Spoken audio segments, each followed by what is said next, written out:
autonomy is understood as something individual, as in the Oxford English Dictionary, when it's defined as the having of making of one's own laws.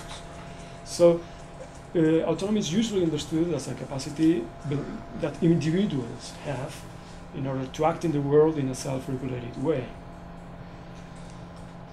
So let's spend some time in this first part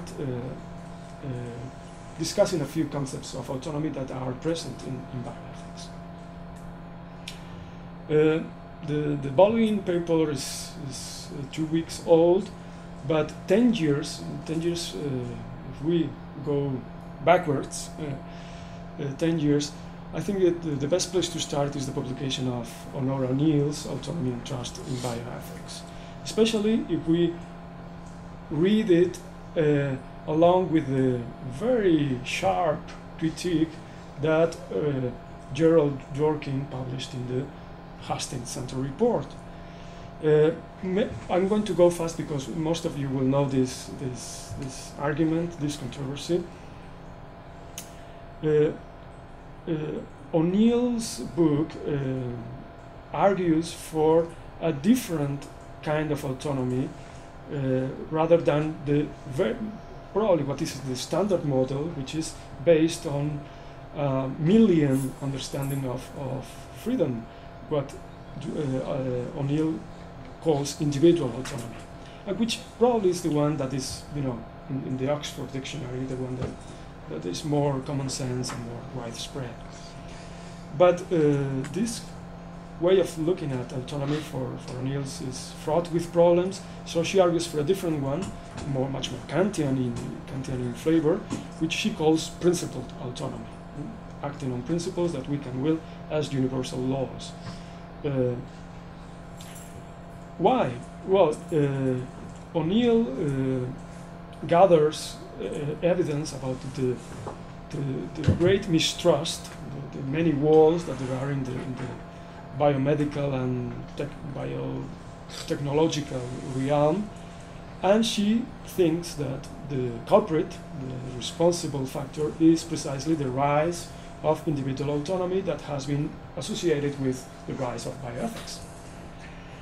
And Dworkin's reply is, okay, I see it, but I don't see the causal, link between those two things.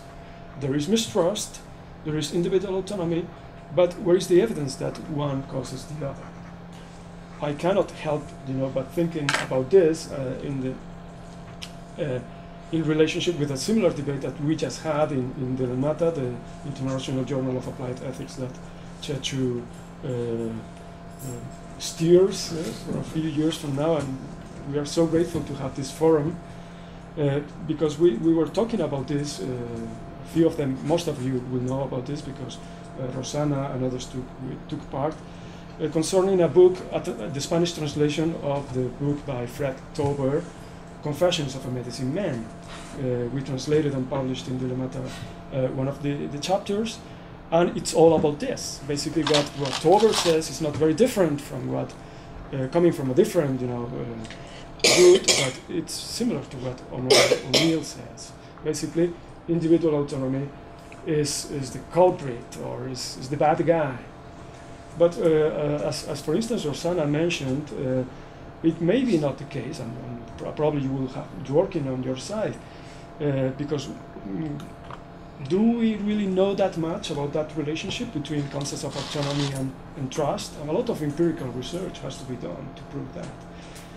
So, or it might it be the case that perhaps individual autonomy, or the rise of individual autonomy, is only the whistleblowing factor here, so that as Rosanna mentioned, we don't have more cases of more malpractice suits because before the physician-patient relationship was better.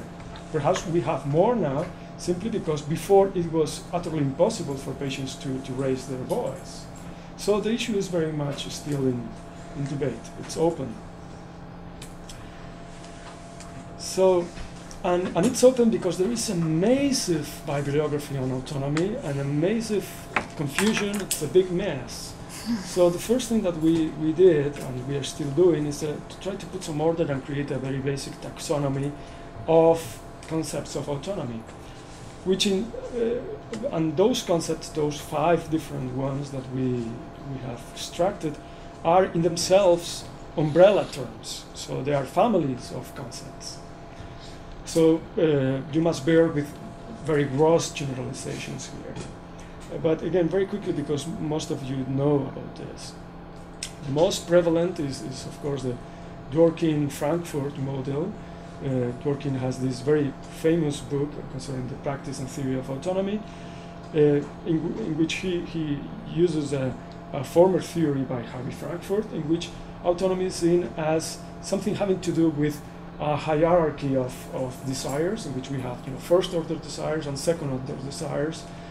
And what makes us autonomous is to be able to have this structure, but more than that, to be able to reflect on our second-order desires, on our desires of desiring, about desiring certain things. So it's all about reflection or identification with the motives of action.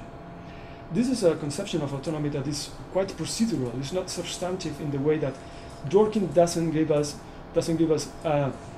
a full-fledged account saying, well, to be autonomous you have to be so and so.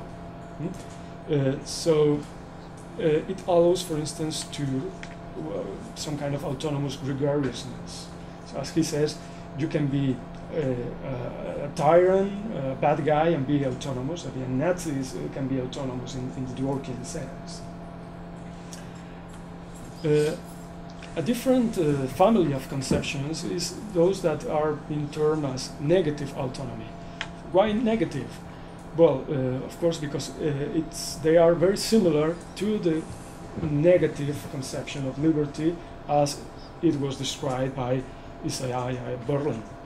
And this is important because, of course, if you look at the history of bioethics, it's very easy that to see that, as Diego Gracia and others have said, autonomy enters bioethics via the political and legal tradition, by the courts, by political struggle. And Chechu has described this very well in a paper. When you say that, are you talking about Europe and the United States, or just the United States? The United States and Europe by mimicry somehow, because of course Diego Gracia brings many of his insights on autonomy from the United States and so on. So in many ways, so I'm talking about both. And I think it's quite uncontroversial, even though we can, to say that mainstream liberalism favors negative interpretations of liberty that are more concerned with the absence of external constraints rather than with agency. So, and that's why autonomy is when an autonomy is understood as rights talk, even conscientious objection talk, as we did today, I think that's the concept of autonomy that is present.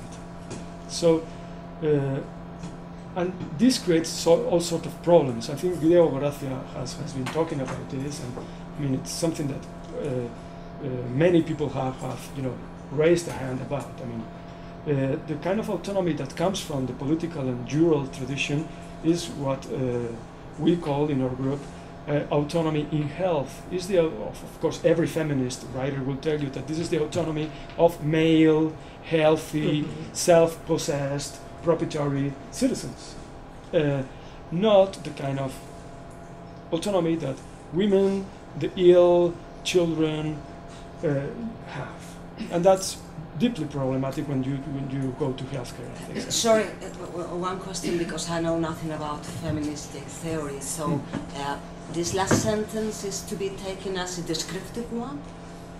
For instance, I don't have this kind of relationship because I'm not a man or unhealthy. What would examples? Give us a couple examples.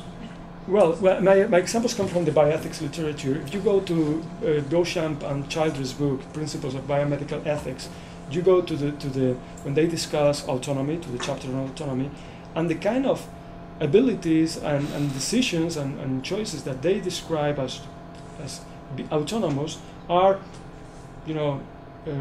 buying a car, buying a house, deciding what course to take, that are you know, not the kind of decisions that perhaps the very ill can take.